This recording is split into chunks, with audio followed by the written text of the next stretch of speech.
Why are you developing willpower? So you can use that willpower to control where that ball of light goes in your mind, where awareness goes in your mind. And when you can control where awareness goes, you can control where energy is flowing. When you can control where energy is flowing, you can control what is manifesting in your life. I want to talk deep about focus today, the subject of your new book. But before we start, I think it's important we all get on the same page and talk about why focus is such an important skill for all of us to master. You know, in the book, I talk about three great impetuses for leading a focused life. The third one, where I'll start, is death. And the premise there is that we only have a finite life. We only have one life, let's say it that way. I'm a Hindu, I believe in reincarnation, but I have one life as Dandapani. God knows who I'll be in my next life. But in this life, I don't believe life is short. I believe it's finite, meaning there's a clear, definitive end to it.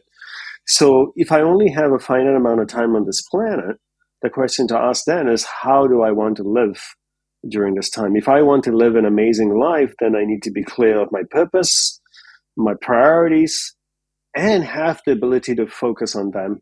The byproduct of focusing on my purpose and my priorities is that I live a rewarding life, a fulfilled life, a content life, a joyous life. And I would say, to me, that's really the greatest impetus for leading a focused life. There is a clock that's ticking, and we're just unaware of it. We don't see it. But if we could see it and we could see how much time is left, we'd live very different lives, and we'd definitely be much more focused. That makes a lot of sense to me. And death is one of those things that not a lot of people want to think about. They kind of push it to the side of their mind and, only go there maybe if somebody else in their life passes or from time to time. But I'm somebody who likes to think about death in a healthy way on a regular basis. And this comes back to what you're talking about here, and realize that life is finite and that we don't have an endless amount of time, at least not in these bodies, like you mentioned. And what that does, and again, I'm just highlighting what you're saying here and agreeing with it, the fact that it makes us ever so present in the moment because it makes us value each and every moment in such a profound way. No, exactly. The Dalai Lama has a beautiful quote, which I put in the book, and I may not be paraphrasing him correctly, but he says, the analysis of death is not for the sake of fearing death, but rather for the appreciation of the preciousness of life. And I love that. And so the conversation about death is not like, oh my God, this is something to be feared, but rather like, okay, we will leave one day. So let's look at that as an impetus to value the time that we actually have. You said something just now. You said, because we don't talk about death, we push it into the distance. And that's a really good phrase, because what most people end up doing is when they don't want to talk about death, they don't want to talk about the finiteness of life, I always say they give themselves infinite amount of life, meaning like we're going to live forever. And in the book you may have read, I give the example where in a typical workshop that I do for half a day, if I said to everyone in this room, a 3-hour workshop, that you only have an hour to live, would you stay? Everyone would leave. No one's ever said they would stay. But if I told everyone you have 50 years to live, everyone would stay. So I believe when you realize that life is finite, it helps you to focus, to realize that, okay, my time is finite. I just really need to get clear of what I want to put my energy into and who I want to put my energy into. I think it's important before we move forward to really get in and define what we mean by focus, because a lot of people tuning in might be saying to themselves, I'm focused, I'm, doing a lot each and every day, and I feel like I'm present when I'm there. But your definition of focus goes a lot deeper than that. So let's all get on the same page and talk about what you mean by focus. Yeah, so initially in the book, I talk about understanding how the mind works, and I talk about awareness in the mind, that we're not the mind, rather we're pure awareness moving through different areas of the mind. I define awareness as a glowing ball of light, as one way to look at it, pure energy, and that's who we are in essence. If I can keep my awareness on you, Jesse, I'm concentrating. My awareness drifts away, I'm getting distracted. Then I bring my awareness back to you, and a lot of people may use the word bring my attention back to you. But in this case, I'm describing how it actually works in the mind. You bring your awareness back to you. My ability to keep my awareness on you for an extended period of time, or until I consciously choose to move it to something else, is my ability to focus. So I'm speaking with my daughter, I keep my awareness on her, I'm focusing on her. If it drifts away, I'm getting distracted. If I bring it back to her and I'm able to hold it on her, that is my ability to focus.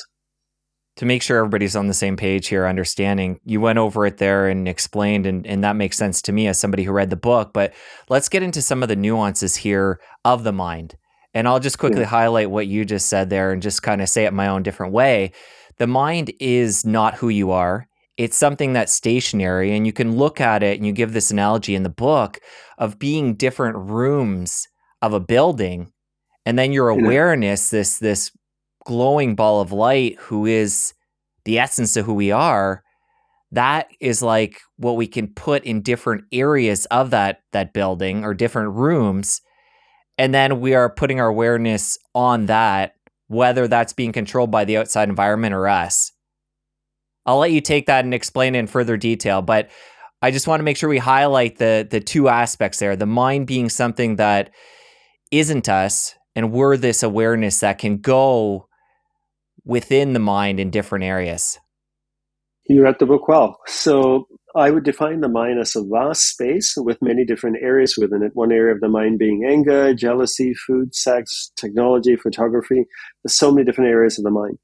Awareness is you, pure, intelligent energy that can, a glowing ball of light, look at it that way, that can travel to different areas of the mind. So if my awareness goes to the angry area of the mind, it lights up that area of the mind. I become conscious of being angry.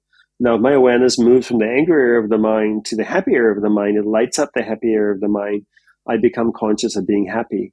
From this, we can conclude two things. One, there's a clear separation between awareness and the mind, two completely different things. The mind doesn't move. Rather, awareness moves within the mind. And what you just highlighted from the book as well is that at any given point in time, I can choose to move my awareness to a particular area of the mind. Or if I choose not to do that, then my environment, and I define the environment as the people and things around us, can choose to move my awareness to a particular area of the mind. So for example, Jesse, you come up to me and you say, hey, Dandapani, your shawl is pretty ugly. So you could try to move my awareness to the upset area of the mind. But if I had enough control over my ball of light, I could remain where I am and say, I'm not going to go to the upset area of the mind. I'm going to choose to stay here. And then you brought up the analogy that I gave in the book, where one way to look at the mind is to look at it as a giant mansion with hundreds of rooms. Each room represents a different area of the mind, and you're walking through the mansion. So if I walk into the angry room, I'm experiencing being angry. I don't experience any of the other rooms. I leave the angry room, I walk down the hallway, I enter another room, I experience being happy. And while I'm experiencing being happy, I no longer experience being angry because I'm not in the angry area of the mansion. So the goal ultimately is not to control the mind, but rather to control where awareness goes within the mind. We've touched on this a couple times, but I think it's important we highlight the fact that there's two variables when it comes to where that awareness is going within the mind. One being ourselves, and that comes back to a lot of what we're going to talk about today, gaining that control so we can put our awareness where we intend within the mind. And then what I would assume happens with a lot of other people that aren't aware of what we're talking about here, and no fault of their own, they just haven't been taught, is that the environment is pulling their awareness into all different areas of the mind, whether it be they're watching the news, that's pulling them into the fear part of their mind. They're, we could give a million examples. You see a couple people fighting on the street, that pulls you to maybe a scared area of your mind, basically Exactly. not having control and being basically a victim to your surroundings. And that happens for a lot of people, right? If you've never been taught this and you're not conscious of this, then literally your whole day, your awareness is subject to your environment. And whatever is being given to you can dictate where your awareness goes. So you see a picture of a politician on TV, awareness can go to a happy or upset area of the mind. You see a best friend, awareness goes to a happy area of the mind. You see two people fighting, awareness goes to a scared area of the mind. You see something else, awareness goes to a different area of the mind. And all of this can be happening in a space of 5 minutes. Think how exhausting it is after 24 hours in a day. And I think it's important, Jesse, to point out here that the ability to control awareness in the mind, which a lot of people sometimes misunderstand, mean and think that by doing so, we're ignoring all those other things in our mind. We're not. What the ability to control awareness in the mind, all it's doing is giving you the choice to choose when you want to engage with those things. So, for example, just say when I was 5 years old, someone hit me in school, and that was a very traumatic experience for me. That memory is sitting in my subconscious. If I had no control over my awareness could be going to that memory repeatedly so many times a day. But if I had control over my awareness, then I could stay engaged in what I'm doing right now and say, next week at 2 p.m., I have a meeting with my therapist. We're going to talk about this issue. Until then, and when I have that meeting at 2 p.m. next week, I'm going to let my awareness go to that memory, indulge in it, unravel it, talk about it, and try and solve it. But until then, I'm not going to let my awareness go there. And by doing that, it gives us tremendous amount of freedom. And it's less energy consuming, and it doesn't mess up your whole day with emotions all day long, thinking about the same problem over and over again. Let's talk more about that energy consumption piece, because for somebody who this is brand new to, they may be feeling like, this sounds exhausting. I'm already tired by the end of the day, just keeping up with my day-to-day demands. But now you're telling me I have to focus on my awareness within my mind and make sure I'm on a good path with that as I go through my day. So let's debunk that myth and talk about energy and how, in the end, maybe in the beginning, it's going to take more energy to work through and learn how to do this, but it's going to create more energy long term. Correct. Well, two things here. One is that in the book, I have a chapter called, or a lesson called The Law of Practice. And what it states is that whatever you practice is what you become really good at. So most people practice distraction all day long, and therefore they're good at it. So if I were to ask somebody off the street, if I wanted to be a really good piano player or basketball player, how many hours a day would you recommend I practice? Most people would typically say 5 to 7 hours a day, like 6 days a week. It's kind of a common answer I get. So imagine if you practice distraction 7-8 hours a day. After 6 months, what would you be good at? You'd be a master at distraction. If I played the piano 7 hours a day, after 6 months, I'd be really good at it. So, and because most people are so good at distraction, learning to focus then becomes exhausting. Now, they say what you just shared with me. Oh, you're asking me to control my awareness during the day. This is so exhausting. Of course it's exhausting, because there are no habit patterns in your subconscious that know how to do this. But if I ask you to be distracted for 8 hours, that's not difficult for you. How much effort does it take for you to be distracted? None at all. How much effort does it take for me to be focused? None at all. Why? It doesn't make me special. It's just that's what I've been practicing for decades. So that's why I'm good at it. Now, if you ask me to practice distraction 8 hours a day, that's going to be very exhausting to me, because I haven't been trained to do that. So that's the key distinction to keep in mind on why learning to concentrate can seem exhausting and tiring. And then the other point about energy is that I always tell people a saying that my guru has, which is, where awareness goes, energy flows. So if my ball of light is going to a particular area of the mind, that is where energy is flowing. So a distracted mind is a mind where awareness is bouncing, that ball of light is bouncing all over the mind in a space of a few minutes. So if that ball of light is bouncing all over the mind, then energy is flowing all over the place, and therefore becoming very exhausting.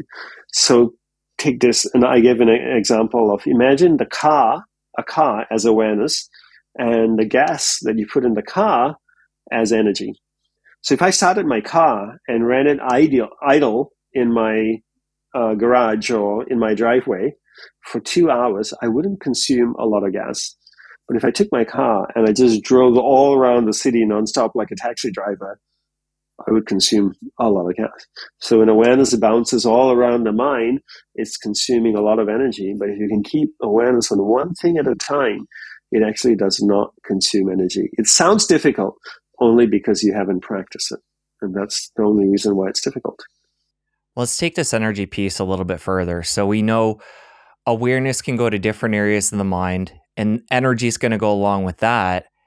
And the areas that we're spending more time in within the mind become stronger. And then that leads to the life we're manifesting. So can you Yes. talk more about those last two pieces, strengthening different areas of the mind, whether we're doing it consciously or unconsciously, just the fact that we're leaving our awareness in different areas of the mind makes it stronger. And then that's going to essentially dictate how your life unfolds. There's two things with regards to what you share. One is that everything manifests in the mental plane first before it manifests in the physical plane. I'm sitting on my couch. I think to myself, I'd like some ice cream. I can be bothered to get off my couch. 2 minutes later, I really could use some ice cream. Too much work. 4 minutes later, I really want ice cream. I get up, I go grab ice cream, I come back, and I eat ice cream. Everything starts in the mind first. So let's keep that aside. Now, the next thing I always tell people is that life is a manifestation of where you invest your energy. And the best way to understand that statement is to look at energy the same way you look at water. If I took a watering can and I watered a garden bed, both the weeds and the flowers would grow. Water has no ability to differentiate between the weeds and the flowers. Energy works exactly the same way as well. If I put energy into something positive, it grows. If I put energy into something negative, it grows. Now, we've talked about everything manifesting in the mental plane first. We talked about life as a manifestation of where you invest your energy. And we've talked about where awareness goes, energy flows. Now we've got these three concepts here. Now, my awareness, my ball of light flows to the angry area of the mind. My awareness goes to the angry area of the mind. That's where my energy is flowing. Now I'm watering that garden bed, you could say. The more frequently my awareness goes to the angry area of the mind, the more energy I deposit there, the stronger the muscles in that area start to become. And that's what starts to manifest in my mind, because everything starts in the mental plane first. My awareness goes to the happy area of the mind repeatedly, over and over and over again. That's where I'm investing energy. And those are the emotions that start to become dominant in my life. And then eventually, first internally, and then eventually externally. Because I walk around and I'm happy and people see me smiling and it's contagious and they start smiling and they're nice to me, and that's what I start to create. I give that story, you may remember just in the book, where there was a man that came from Mauritius to the monastery to stay for 6 months, and he was always smiling. Every time you saw him, he was just smiling, and he just made you smile. And I asked him, why are you always smiling? He said, my father died when we were very young and we were very poor. And every morning my mom woke me and my siblings up, stood us in a line and made us laugh for 5 minutes. So she took her kids' awareness to the happy area of the mind. Energy got deposited there from an early age for 5 minutes every morning, impressing that area of the mind, that now that's become the dominant area of the mind internally for him. So his awareness is always living in that area of the mind. But eventually it becomes so dominant, it starts to become external as well. And he starts smiling at people. And now I see him smiling and I'm smiling as well, because he's always smiling. So I'm like, hey man, how are you? And I'm smiling, you're smiling now. So that's how it works. And another piece to this too, where we're investing that energy, that becomes magnetic. So it's going to be more likely that we get pulled to that area of the mind with our awareness because of this magnetic force that I'd like you to explain in greater detail. Yeah, there's a beautiful saying by Nikola Tesla, and it goes, if you want to find the secrets of the universe, think in terms of energy, frequency, and vibration. I elaborate a little bit on that by saying everything is made up of energy, and that energy is vibrating at a certain frequency. Now, energy is just energy, but when energy goes to the angry area of the mind, it starts vibrating at the frequency of anger. I don't know what that frequency is. Let's just make up a number. Say it's 50 kilohertz. So now my energy is vibrating at 50 kilohertz. It's going to attract everything of a similar frequency towards it. Anything that's vibrating at 50 kilohertz, 50.1, 49.7 gets drawn towards it. You hear this very common saying in the world where people say opposites attract. I think that's a big BS. It only works for magnets. You run this podcast. Do you hang out with people that are not into health, that don't take care of their health, that are rude and angry? Do you? No, It's not kind at of the this point. opposite of what this is kind of the opposite of what your podcast is about, right? For sure. So if opposites attract, that means you would be attracting those people into your life, but you're not. You're vibrating at a certain frequency, just say 100 megahertz, whatever it may be. You attract people of a similar frequency to you. Opposites don't attract. It only works for magnets. So the goal ultimately is to understand what are the emotions we want to create, what frequencies are they vibrating at, shape the mind to be that, and then you start attracting into your life people of a similar frequency. I attract into my life people that are very similar to me in a lot of ways, have similar characteristics, we get along, and that's how it works. But then as I grow and develop myself, I now attract a different group of people that are vibrating at that frequency. But the important thing to understand is that energy has no ability to discriminate between what's good and what's not good. So if you're putting energy awareness into a negative area of the mind, and that's where you're depositing energy and that becoming highly magnetized, that's what you're going to attract into your life. And when you talk about attracting these different people into our lives, and before we talked about downstream from awareness, we're going to be able to manifest, we have the step of the energy, and where energy goes, that strengthens that area of the mind. And then we begin to manifest. What I'm gathering is that we can zoom out and take a look at the people in our lives and what we've manifested and get an idea of where our awareness has been to this point. You're a good student. My guru had this beautiful saying, you're a sum total, right this very moment, you're a sum total of where you've been investing your energy your whole life. If you're 40 years old, right now you're a sum total of where you've been investing that energy the last 40 years. And like you said, zoom back out, look at the people in your life, look at your health, look at the things in your life, your possessions, everything. You've manifested that. You've created that. Let's get into willpower. This is another factor and variable in the whole scheme of what we've been talking about. Yeah. How does that fit in? So, firstly, defining willpower. As you know, throughout the book, I like to define things just so that we're all on the same page, because different educators use words differently, and that's okay. So I define willpower as a mental muscle, and in a very, very simplified, inaccurate way, you could say, if I were to draw biceps around my mind, that would be my willpower. So every time my ball of light goes away, I use my willpower to bring my ball of light, my awareness back, and hold it on who and what I am engaged with. And that's one of the primary reasons why I tell people in the book to develop willpower, so they can keep awareness on one thing at a time. And that's critical, because ultimately, like what we've talked about, is one of the greatest purpose of controlling awareness in the mind is that it allows you then to determine what you want to manifest in your life. If I can keep my awareness every day in this particular area of the mind, that's where I'm funneling my energy to. And that's what's going to grow in my mind, strengthen in mind, and then eventually starts to manifest in my life. And willpower is a critical piece in controlling awareness, where awareness goes in the mind. So to make sure I have this right, it sounds like this is very cyclical. So as we control our awareness and bring it to the different areas of the mind consciously, we're going to strengthen willpower.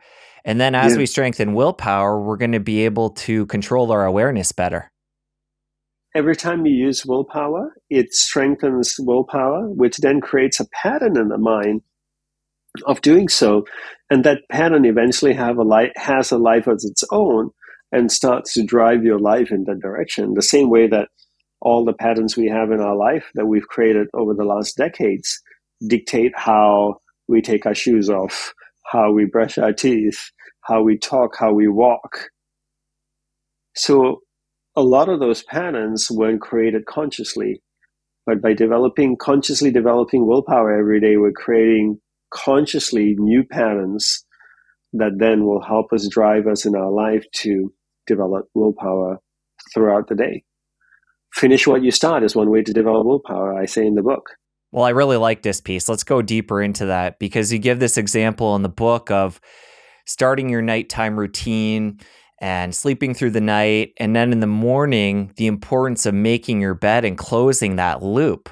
Yes. So let's talk more about this piece about finishing, because I'm sure a lot of us have the tendency to start a lot of things, get excited, and then maybe our willpower tends to peter away as we get involved in doing different things. So let's get into that piece of finishing the loop and making sure we finish things that we begin. So one of the ways to develop willpower, I say in the book, is to finish what you begin. And the best way to do that is to integrate that practice into your everyday life. So look at the things that you do throughout the day. All of us sleep. Every day before we sleep, we may brush our teeth, floss, put on our pajamas, we go to sleep. So when you wake up in the morning, finish the process you sleep, finish what you begin. One way to do that is to make the bed. So every day, make the bed. And when you make the bed, a lot of times people have the concept that, oh, I'm making the bed so I start my day with a win or completion of a task. But think of it as closing the loop, finishing what you begin, which is the process of sleep. And that what you're actually doing by making the bed is developing willpower. And that's critical. Why are you developing willpower? So you can use that willpower to control where that ball of light goes in your mind, where awareness goes in your mind. And when you can control where awareness goes, you can control where energy is flowing. When you can control where energy is flowing, you can control what is manifesting in your life. And that's why you make the bed in the morning. That is a great impetus for making the bed in the morning. Closing the loop, that's 1.0. And then in the book, you talk about other layers we can put on top of that, which has to do with the quality of completing that task. So talk more about that. It's not just about completing it. That just gets you to the baseline level. You can up level the quality to get even more willpower from doing these things. Exactly. And the two other things you can do is finish it well beyond your expectations and do a little bit more than you think you can. So you can, some days I double fold a comforter like they do at a hotel. I tuck the sheets in, I fluff the pillows, I arrange them a certain way. So everything that you do, finish what you begin, do a little bit more than you think you can, and do it a little bit better than you think you can. And when you do those three things, you're exerting your willpower. You're using your willpower to complete a task, which in turn is you're using your willpower to develop more willpower, like we talked about earlier. So bring that into everything that you do throughout the day. Whatever the task may be, whether it's washing your dishes, cleaning your home, at work, projects you may have. The things that seem like little things matter. They do, because all the little things in your life are still part of your life. When you look at the little things in your life and go like, these are just mundane little things, a waste of time. They're not. I have 24 hours in a day, and every second in those 24 hours are precious to me. So if I'm going to spend 2 minutes or 5 minutes or 10 minutes washing dishes at night, then I'm going to do a good job washing those dishes, because those are 10 minutes of my time that I'm spending doing this. I'm going to do a good job. So my whole day, the day should be lived very consciously, being very conscious of what awareness is engaged in and how it's engaged in that task of that person. Let's talk about the common things that we go through day in, day out that are pulling our awareness away. We talked about the news earlier, and we kind of got into this, but for people that want to be more aware of what is pulling at their awareness, what in the 21st century are the biggest offenders? I would say smartphones would be the biggest things. People's smartphones call to them all day long.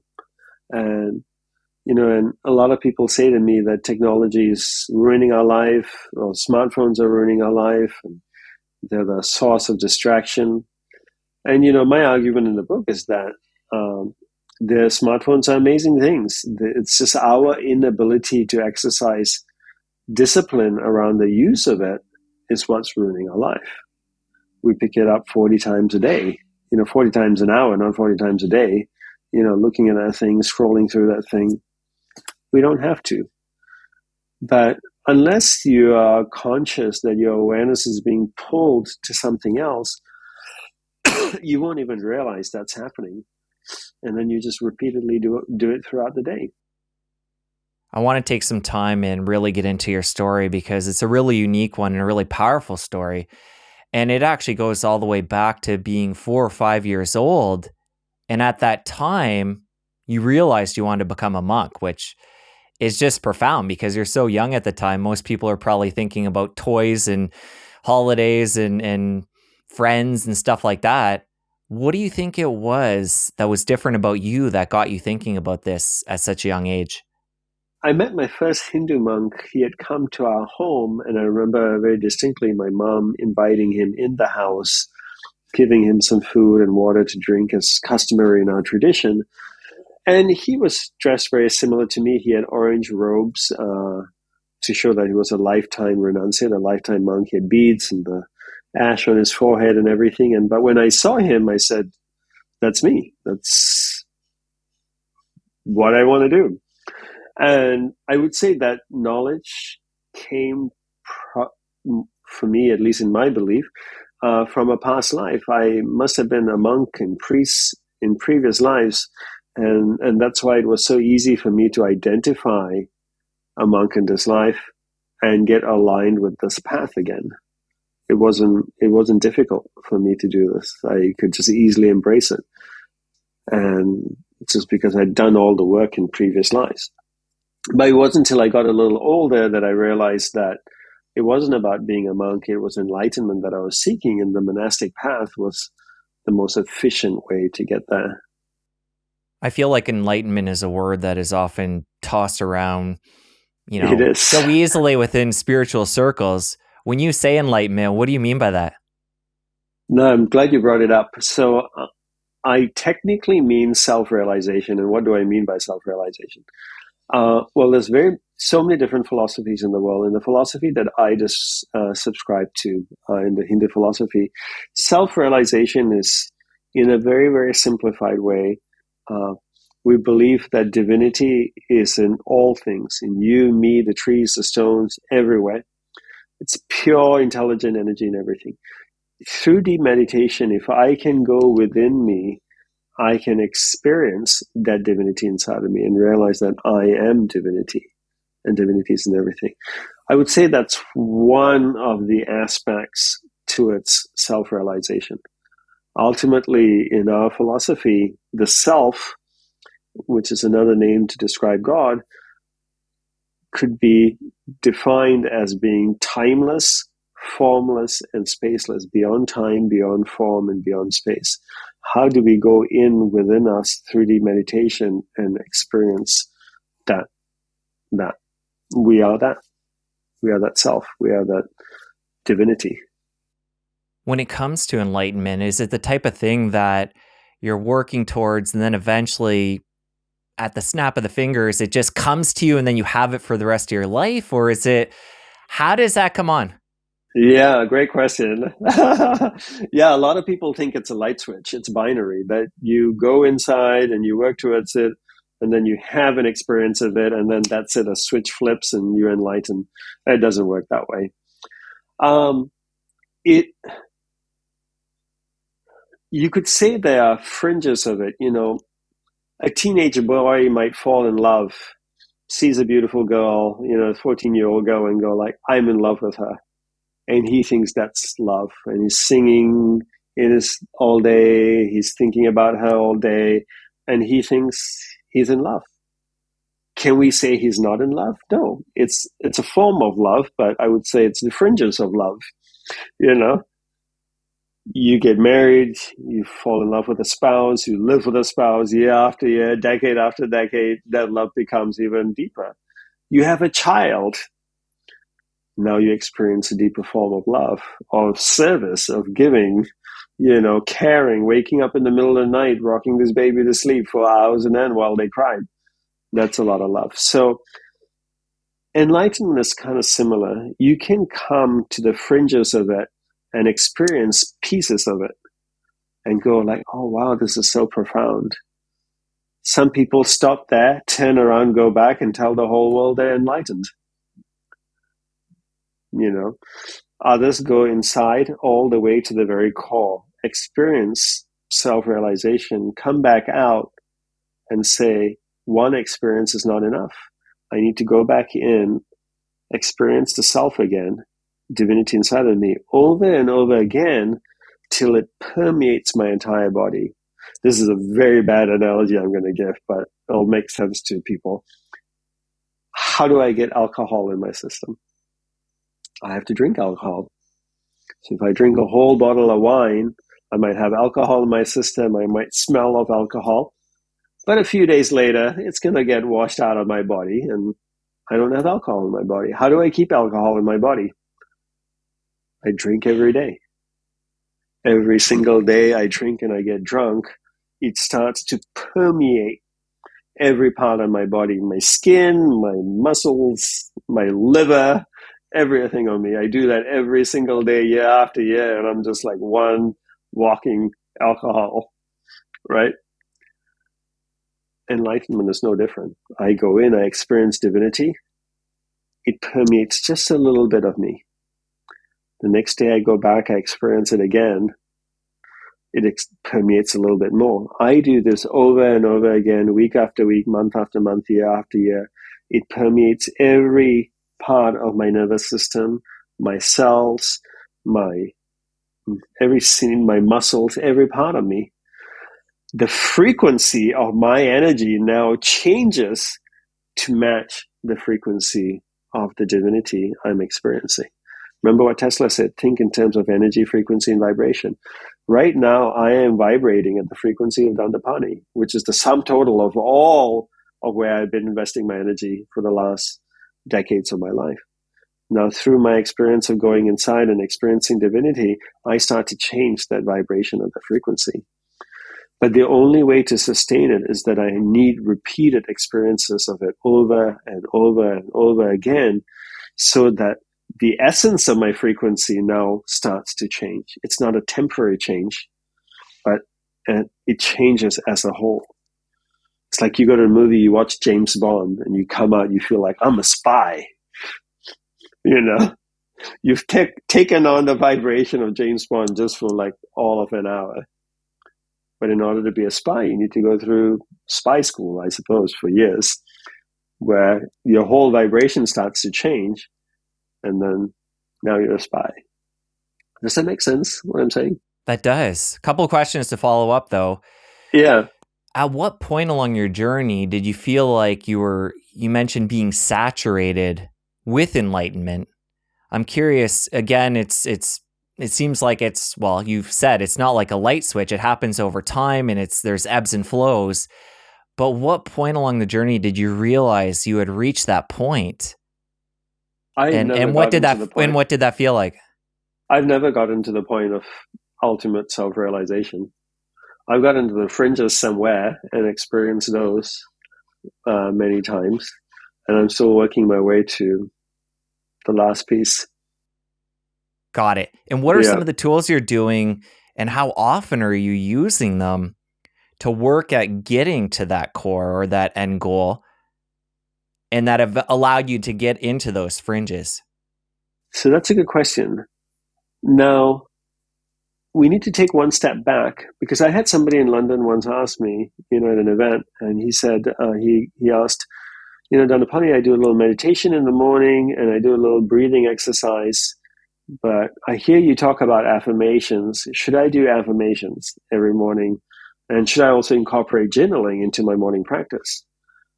I asked him, where do you want to go? People always seek tools, but that's not the first thing you seek. The first thing needs to be clear. One must define for oneself, what is the philosophy I subscribe to? The philosophy defines the goal defines the path then defines the tools that you need. But you don't pick the tools first. So I gave him a simple example. I said, if I want to build a house, a cabin, made purely out of wood, I don't need to bring any concrete. I don't need to bring a cement mixer. I don't need to bring sand, gravel, concrete, none of that stuff, a trowel. No. I need a handsaw. I need chisels. I need a hammer, nails to make a wooden house. What are you trying to achieve? Do you see divinity as being in heaven? Because some religions believe divinity is not in everything, right? They believe there's heaven and hell, and divinity is in heaven, a place you go to. God is not inside of you. Some philosophies believe divinity is inside of you. So if God is in heaven, then you need a whole different set of tools and practices to pursue that journey. But if you believe divinity is inside of you, then you need another set of tools and practices. But we should always start with the philosophy, because the philosophy defines the goal. The philosophy says God is in heaven, God is inside of you, God is over there, God is over here. And once you know that goal, then you can find the tools to help you get there.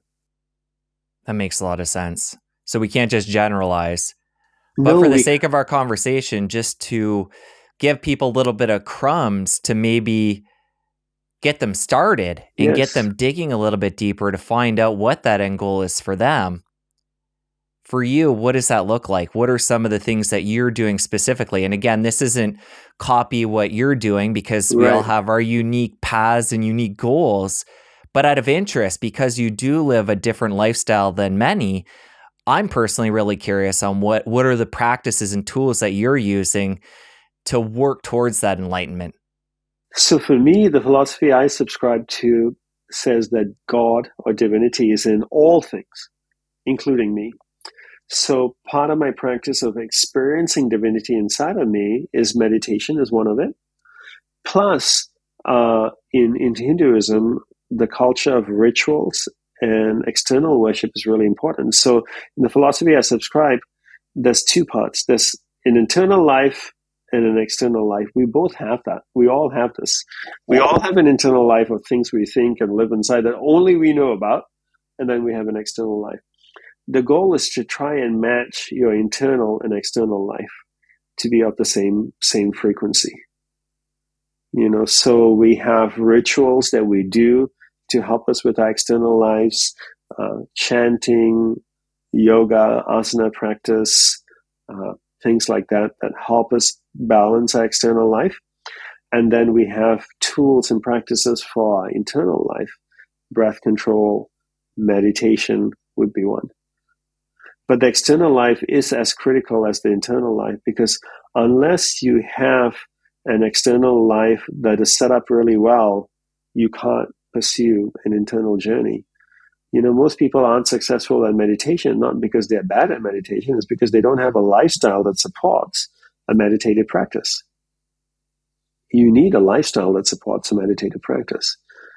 You can't expect to sit for 10 minutes in the morning to meditate, to go inside to find divinity, when the remaining 23 hours and 15 minutes, you're at rave parties, you are, I don't know, have bad eating habits, you're not disciplined with your eating, you're not disciplined with your life, you're not discriminating with what movies, shows you watch, what music you listen to, people you hang out with, you're yelling and fighting all day.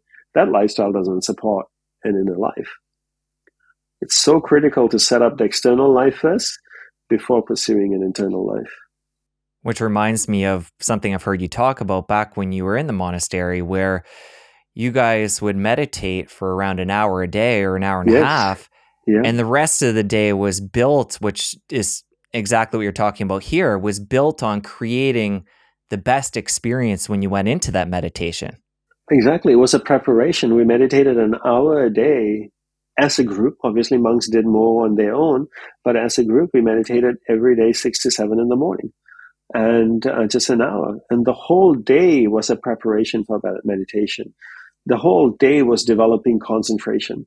We gave other monks that we were engaged in conversation with our undivided attention. Whatever we were working on, we gave our tasks our undivided attention. We finished what we began. We swept the floor, we put the broom away, we worked in the computer, we finished the task, we put it away. And we went through the whole day that way, so that when it came time to sit down in meditation, we had been practicing developing concentration for hours now. We had been developing willpower for hours. We were ready to meditate. So now grabbing hold of awareness and internalizing it from the conscious mind, which is the external state of mind most of us live in, and navigating it into the superconscious area of the mind, which is the most refined, enlightened, spiritual areas of the mind, becomes something that's so much easier to do. Now, can I take my awareness from the conscious mind, navigate it to the superconscious area of the mind, go so deep within, have the ability to hold that ball of light on one thing and experience it long enough? So, for example, I have the book. Now, if I flip through the pages, I don't learn anything. But if I open one page and I just read the contents of that page, I may learn something. So it's the same thing. If awareness is perpetually bouncing through the mind, you don't experience anything. But if I can take awareness, navigate it with my willpower to my superconscious area of the mind, hold it in one area of my superconscious long enough to read the page, so to speak, of that area of the mind, I can experience that area of the mind. I can start to experience the fringes of divinity. And then every day it's like walking closer and closer towards the waterfall. You know, as I'm exploring a jungle, I'm getting closer. I can hear the sounds of the waterfall, eventually the sprays of it, and then I can walk into the waterfall. But I need to be able to be focused, because as I go there and I experience it, Jesse, one of the first things I have is I get startled by the experience. I'm like, oh my God, this is so amazing. And as I get startled, awareness goes flying out from the superconscious back into the conscious mind again. Now I have to make my journey back in again. So how do you go in and remain so poised in unwavering focus that you can hold awareness there and not get startled by the beautiful experiences you have inside of you? There are times when I've gone in, experienced something so beautiful. The experience was so beautiful that it was startling that immediately threw me back out again. And then I had to make my way in. And making your way back in to find that same experience is not easy. Throughout our conversation, we've touched on these three different areas of the mind: the conscious, the subconscious, and now the superconscious. Let's get into exactly what those are.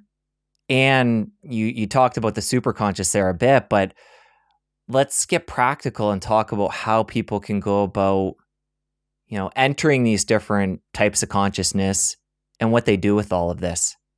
So let's define each of them. The conscious mind is the external mind. It's tied to your five senses. It's your eating, waking, procreating, talking, engaging with people, your phone.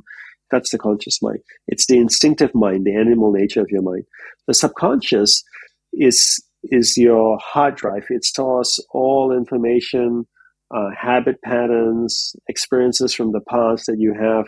It's all in the subconscious. It's the intellectual area of the mind. And the superconscious is, my guru describes it as the mind of God. It's the mind of light. It's spirituality. Creativity comes from there. Intuition comes from there. That's the intuitive area of the mind. Now, one perspective to take is if you stack them up as a 3-story building, the conscious mind would be on the bottom floor, the subconscious would be on the second, the superconscious would be on the third floor.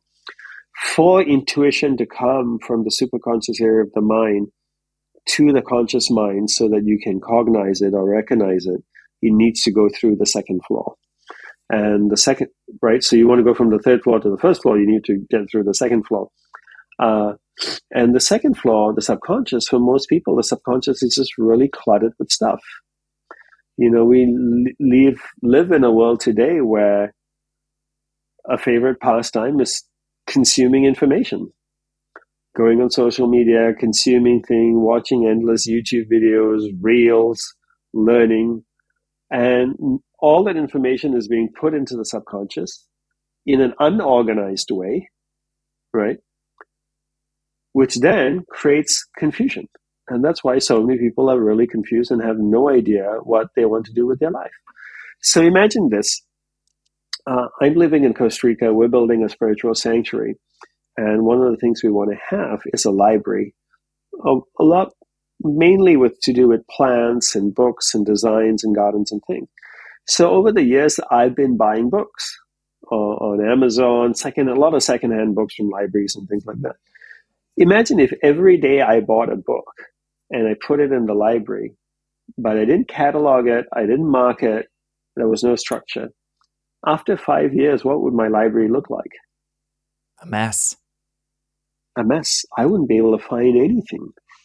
I have great information in the library. No doubt, no one could argue with me because there's all these amazing books. But I would not be able to find anything. It's the same with people. Every day, people consume information more and more than ever before in human history. Watching YouTube videos, watching this, watching that. But we're putting information in. We're not categorizing it. We're not organizing it. We're also not forming clear conclusions and saying, okay, now I've got all this information. Let me study it. I see what this is saying. Okay, I understand this conclusion. Now I highlight it as a conclusion. We're just storing information. Now you go up to someone and you ask them, what do you want to do with your life? I don't know. I don't know what I want. What do you want for dinner? I have no idea. What do you see? What are you passionate about? I don't know. I don't know. Video games? I don't know. I don't know is the answer. And then people make excuses and say things like, well, you're 18 years old. You don't have to have it figured out right now. You have your whole life ahead of you to figure it out. Why would you want to spend the rest of your life figuring out things when you can spend your life living your passion?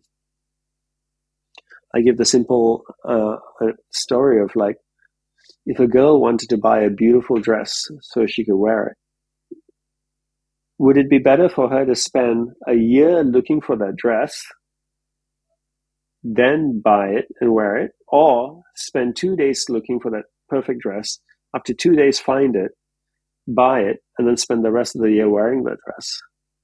The latter. The latter. We all hate looking for stuff. That's why there's Google. We want to find it right away. So our subconscious is so cluttered that we can't find information. And because the second floor is so cluttered, intuition can't come through. Intuition works through a clarified subconscious mind. And unless the subconscious is organized, there's no way for intuition to pass through to get to the conscious mind so that we can cognize it. You ask really great questions. Thank you. You give really great answers. I usually don't talk about this stuff. Well, we got to go deeper because you just opened up a door that we need to come full circle on. Yeah. Say somebody has taken in all kinds of information throughout a lifetime into the subconscious, and it is just a mess. There's a lot of great information there. Maybe they've been, taking in educational documentaries, YouTube videos, reading great books, but it's all just in there, mumble jumble in a great big mess. How do they begin to organize what they have there? I would say the best step at this point is probably getting a guide, a mentor to guide you. You can't get out of the jungle without a guide if you don't know the jungle.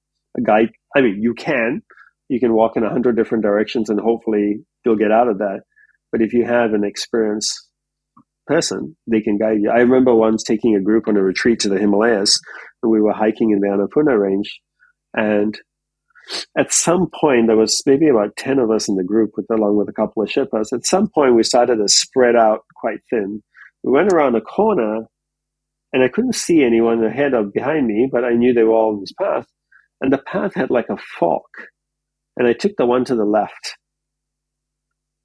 And I walked for a few minutes, and then I just had this really bad feeling like, I think I'm going the wrong way.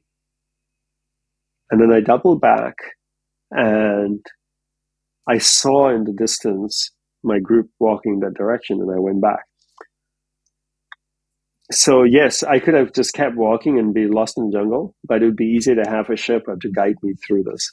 So if you find yourself having a really cluttered subconscious, get a guide, find someone, a mentor, but identify the area first, right? What area do you need help with? Is it discovering your philosophy in life? Is it figuring out a career, a path, your personal passion? A lot of times, Jesse, in very traditional monastic environments, like when I went to study with my guru, part of the training was that I was not supposed to read any books from any other teachers. Now, a lot of people misunderstand that and they go like, oh, he's trying to be like the only dominant teacher, like it's only his teaching or the highway. It's not. The whole idea is not to clutter the subconscious.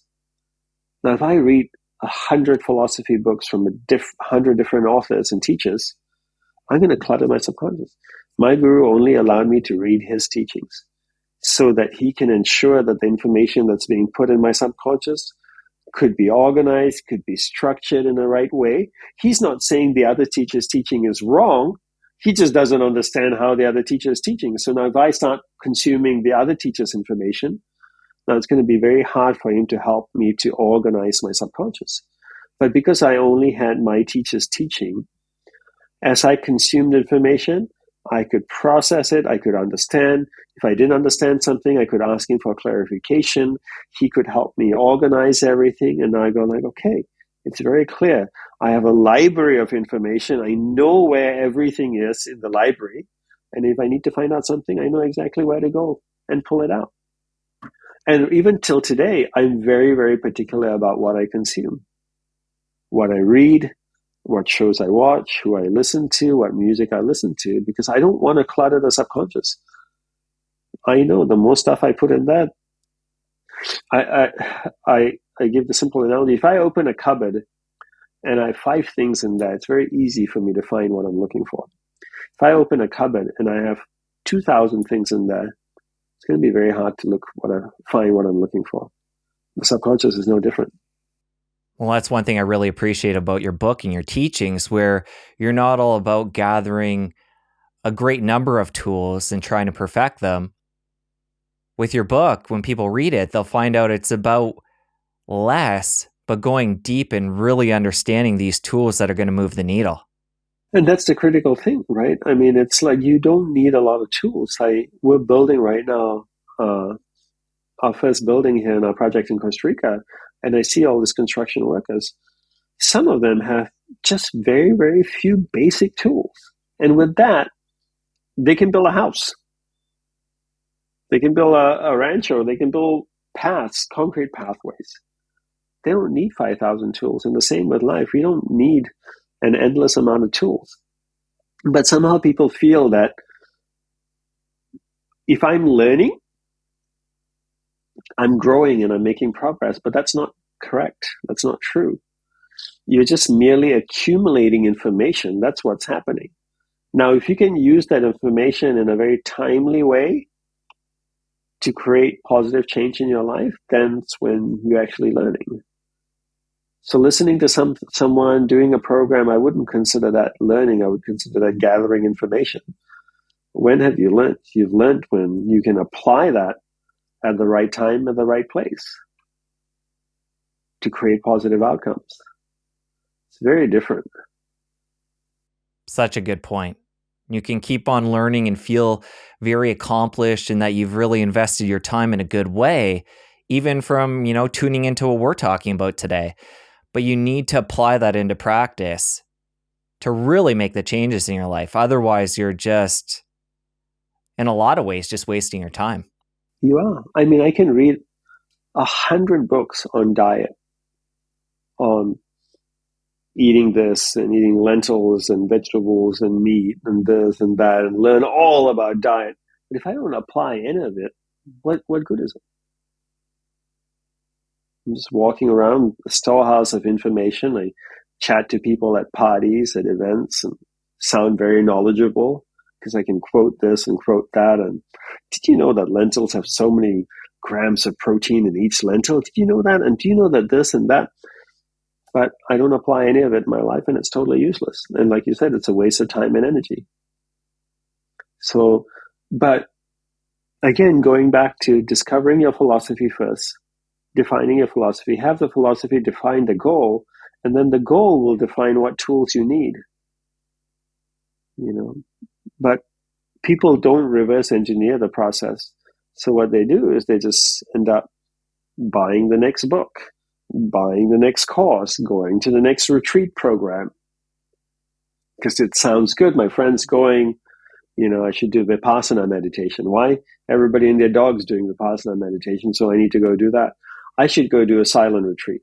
Maybe some ayahuasca would be really good as well. Why not? I'm in Costa Rica, so let me drink some whatever ayahuasca, whatever they do. You know, it's like, where the hell are you going? If I'm going on a holiday to the Caribbean to lay on a beach for a week, do I go like, should I take my skis, my snow skis? Should I take my winter jacket? Your destination defines what you need for it. Why is it any different with your life? Define first where you're going, then you'll know what you need to take along the way, or what tools you need, what practices you need, not the other way around.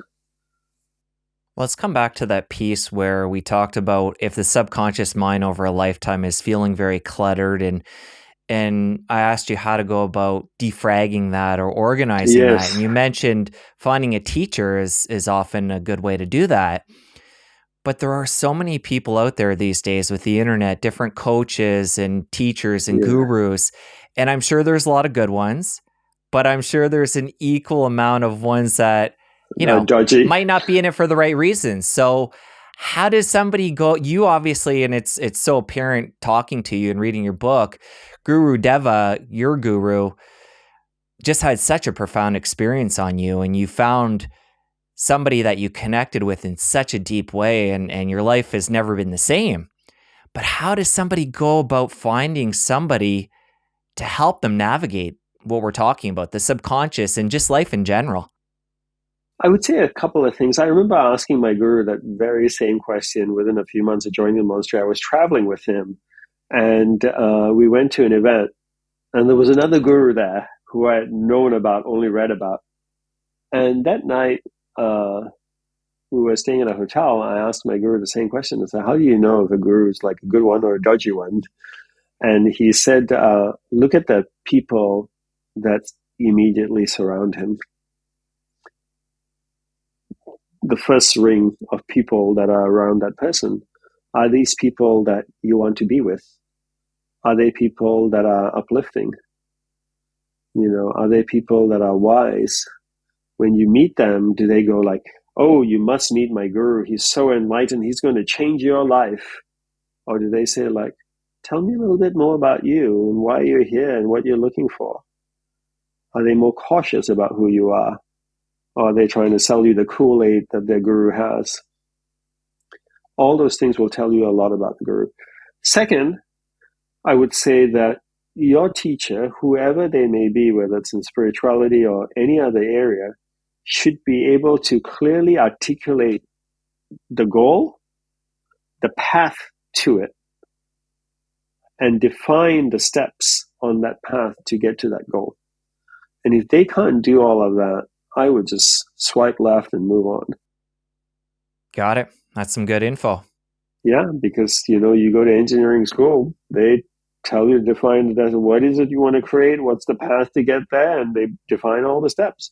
Why should spirituality be defined? If that teacher can't define to you clearly the goal, articulate to you, explain it to you, define it to you, and the steps you need to get there, then probably selling you some Kool-Aid that you don't want to drink.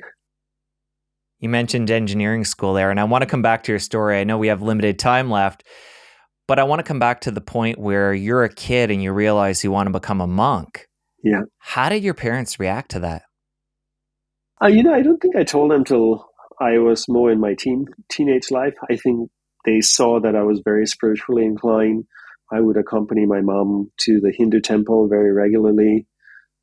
But I don't think they ever grasped that I wanted to be a monk until I verbally said that this was the path I wanted to go down.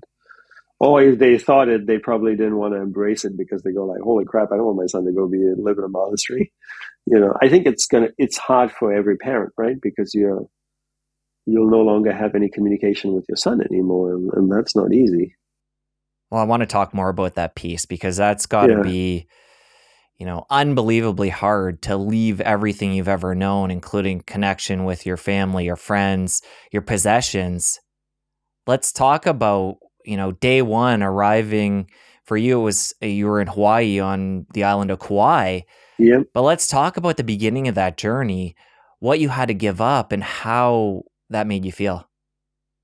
I wanted self-realization so badly since I was a kid that I was willing to give up everything and everyone for it. And that's why going to the monastery, like a traditional monastery like my guru, where you literally gave up all connections and things with people and possessions you have, um, was something I could do. I wanted something so badly enough that the rest uh, didn't really matter. Obviously, my parents, I really miss them. Some of my relatives that I was really close to, knowing that I would never see them, possibly even speak to them. When, who knows?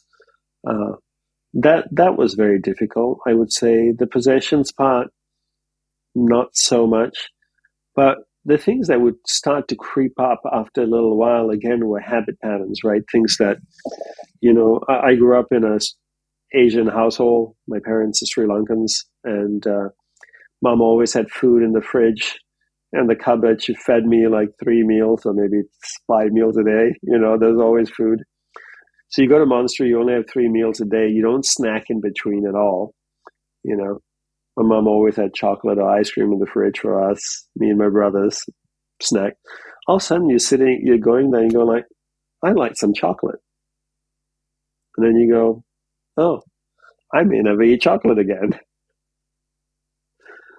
And you think it's something so simple, but I've had almost 2 decades of eating chocolate or snacking or eating this or eating that or drinking this or drinking that. And those things come up, those cravings come up in monastic life, going like, because you've been doing it every day. Like people go out and they have Starbucks every day. Don't even think twice about it, right? Have a cup of coffee, some juice or eat this or eat that. Never think twice about it. All of a sudden you get deprived of that. Those patterns are in your body, are in your muscles, in your mind, your nervous system, everything. All of a sudden your body's going like, I want chocolate. And you're going like, sorry, buddy, that was the last chocolate you're going to have the rest of your life. And you'd have to be okay with it. But then the body reacts, right? The nervous system reacts, the body reacts, and you go like, this is craving that's coming. And then you learn to manage it. You learn to deal with it. You mentioned the no snacking, but what would a typical meal, not a meal, what would a typical day look like when it came to meals? So we ate 3 meals a day. Morning was fruit, yogurt, and nuts, various types of nuts. That's what we had for breakfast. Lunch was 1 o'clock. We had an organic garden, so it was always Indian meals. And so we had rice, lentils, and 2 vegetables dishes. That was the basic that we had to have just to kind of balance our diet. And every now and then there might be an extra dish or so. And then dinners were also various forms of different Indian meals that we would have at 6 p.m. or 7 p.m. I think it was dinner. Yeah, 7 p.m. that we would have dinner. Once a month, we would have pizza night. Monks would make pizza, and we make the most amazing pizzas I've ever had in my life. What else would you do? Put all the energy into making pizza. We'd have great pizza. We made our own cheese, bread, and things like that. I think sometimes we bought cheese as well, but I know one of the monks made some cheese. So we had pizza. But that would basically be our meal. But yeah, we wouldn't snack in between. So it's not like you could open the refrigerator and grab a granola bar or whatever it is you do at home, a bag of chips. And what was your living situation like? And what possessions, when you were a monk, what did you have to your name? 2 sets of robes, my beads, my earrings, which my 3-year-old daughter pulled off my ear a few weeks ago. I need to put back in. 2 sets of robes, beads, earrings, toothbrush, a razor. That was it. And the monastery was quite large and quiet. We had 51 acres of land, and each monk had a hut that was made out of concrete blocks and cinder blocks, and it was 10 feet by 10 feet by 10 feet tall. And 4 walls, 2 windows, a door, no electricity, no toilet, no plumbing. I had a futon mattress, a pillow, a sheet, and a little blanket, and an oil lamp. And that was it. The main buildings had electricity and plumbing and stuff, and that's where we were in the shower and used the toilet. But that was my hut. So every day, at the end of the day, I would leave with the main buildings where we kind of worked and hung out. Uh, and it would be a 8 or 9 minute walk to my hut down this little dirt path. Get to my hut, and that was my home. No internet, no nothing. That was it. And that was the tough part, right? The tough part, part of the training is if you strip everyone and everything away from a person, there's no patch. If something comes up in your mind, there's nothing to escape to. We live in a world today where if someone's emotions comes up, it's so easy to get some food, watch TV, get on the phone, but to just sit there and have nowhere to go, nothing to escape to, no books to read, nothing, just you, yourself, and you. Are you going to deal with the stuff that comes up? What choice do you have? Whether you like it or not, what are you going to escape to? And that gets tough. And was that the reason for having to disconnect from family and friends? Just the fact that those are outlets that can be a distraction instead of going in and doing the deeper work? Partly, yes. And partly the whole idea around renunciation was the accumulation of energy. We talked a lot about energy. Energy cannot be created or destroyed, right? Law of thermodynamics. I also always say that energy is finite, meaning there's only a finite amount of energy each day. Part of the goal of monastic life is to prevent the hemorrhaging of energy. How then do I collect as much energy as I want so that I can use it to channel awareness to the superconscious area of the mind and experience divinity? So look at it this way. Imagine if awareness is a space shuttle and energy is the rocket that the space shuttle slaps onto, right? I'm assuming this is how it works. I've seen it on TV, right? So you got a space shuttle, which is pretty small. You got the rocket, which is like, 10 times the size of the space shuttle, full of fuel. And the whole idea, the purpose of the rocket is to take the shuttle and break through Earth's atmosphere, right? As soon as they get through Earth's atmosphere, which is the toughest thing to do, which requires a lot of fuel, then they separate. I think the rocket falls back down to Earth. I don't know where it goes. And the shuttle goes off into space. Similarly, in order to drive my awareness from the conscious mind on the first floor, through the second floor, the subconscious, into the superconscious area of the mind, I need a tremendous amount of energy. I can't create energy, law of thermodynamics, but I can accumulate energy. I can accumulate energy by renouncing people in my life, things in my life, which are all channels for energy to go out. Through the practice of celibacy, for example, that's another way energy channels out. All those things are basically outlets for energy. I'm closing all those outlets. Energy accumulates.